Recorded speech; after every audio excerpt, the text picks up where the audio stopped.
The environment. Yes, you're working your fields, you're getting gas, you're getting a little bit of oil, but environmental issues have continued to be in the forefront. What has been your experience and what are you doing about the environment? Well, first of all, I am proud to say that as we sit here, on the 1st of September, this small marginal field... This year? That's about 4 days ago. 1st of September 2015, this small marginal field operated by Frontier Oil, 100% Nigerian company, achieved 10 million man-hours of lost, no injury in our operations. And we started operating in December 2006 in the field. We've had thousands of people walking in the field, and they've never had an accident or an injury that would stop work. That is a major milestone for any company worldwide, let alone a 100% Nigerian indigenous company working in a dangerous environment, because working with gas is an extremely dangerous endeavor. We achieved 10 million man-hours on the 1st of September. We're aiming now for 20 million man-hours, and if we achieve that, I've promised my staff a lot of things. We have been 100% HSC compliant, that is health, safety and environment. And the reason is very simple. My background of 21 years in Shell taught me a lot about managing not only projects technically, but managing health, safety and environment. It is good business to manage your HSC effectively. One, you don't want to be killing people or damaging assets. Nobody would want to work for you. If you go around blowing up everybody in the communities you work in, you would have lots of legacy problems. Investors would not want to invest in your project or your company. So you have to manage HSC and court cases too. Oh, plenty of court cases. And what we have done, we've managed HSC all the time. We've made sure that we did EIAs, environmental impact assessment studies. Okay, we're constantly monitoring our operations to make sure that we're not discharging effluent in any damaging quantities into the environment. We're constantly educating people within our own workforce and those who work for us in the form of contractors to make sure that they comply with the statutory HSC policies of the nation and our own company policies. Hello, sorry. This field you're so proud of. I'm proud of it. It's a joint venture initiative. It is a joint venture initiative. What's the equity contribution of the partner?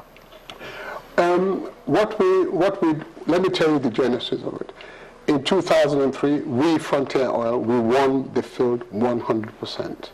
But if you look back at the Nigerian capital market, in 2003, the financial institutions didn't have the capacity to fund 24 marginal field projects because the federal government awarded 24 marginal field licenses. Mm-hmm. So all of us, we went looking all around the world for funding and technical partners.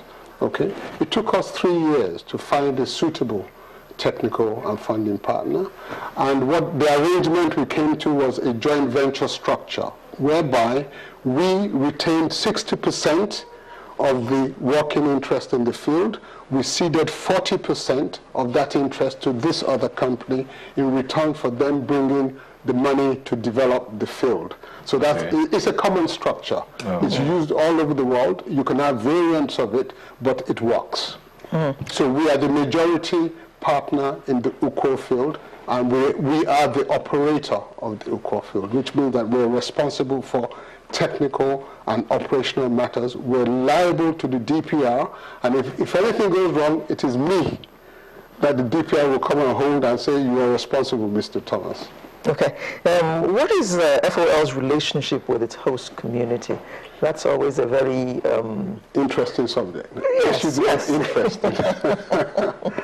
Look, if I may say so myself, I think we have a very good relationship with the host communities.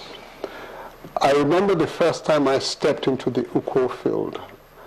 I came out of my car. I drove all the way from Port Harcourt, got into this area, and I stepped out of my car, and I was immediately surrounded by youths from the host community. And I engaged with them. Then subsequently, we had a town hall meeting, and I said the following: we will never make you a false promise The promises we make, we shall keep, okay? And we expect you also to keep your own end of the bargain. That has worked, because since 2006 till date, we've been able to operate in our community without any major disturbance. In actual fact... But there have been some minor ones. I'm going to tell you. I'll tell you. In 2008, when we drilled and we had lots of issues, because you asked me about challenges. We've gone through ups and downs, through hills and valleys, and it's been a very tough and challenging journey, but we're here. In 2008, when we drilled and we didn't find the kind of oil we were looking for, and we were finding gas, they went to church to pray for our success. Okay? That's the degree of, how can I say, the symbiotic relationship that we built with our host communities. In August last year, when the president came to commission that project and put the local government on the world map, they came and said to me, Dada, we're proud of you. We thank you for keeping your promises. But more than that, what we've done in touching the lives of the generality of people, we have 2 community development foundations. They distill projects which will impact the socio-economic life of their people themselves, bottoms up. Okay. We then fund those projects. They execute the projects, not Frontier Oil. Okay. So they do the scoping, they do the pricing, they go to the market, they award the contracts to local contractors, they even volunteer their time and resources to do this project. So when the project is completed, guess who owns it? They own it. They own it. So what title have they given you? What? What traditional title have they given you? I've refused traditional title.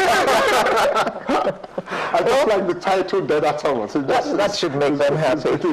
So all we can say is, Engineer Dada Thomas, good luck to Frontier Oil, and we wish you more success in finding more gas, even though it was oil you were looking for.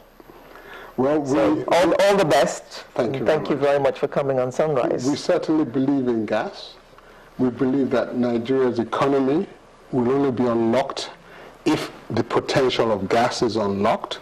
And we know that the people who are committed to gas development for domestic consumption in Nigeria are indigenous people such as Frontier Oil. Okay. And we would encourage the government to make it, to incentivize people such as us to develop domestic gas. Engineer Solomon Dada Thomas, MD, CEO, Frontier Oil Limited. Thank you very much for coming on Sunrise. Sunrise will return in just a moment with the home stretch, Neil Tell's favorite part of the program.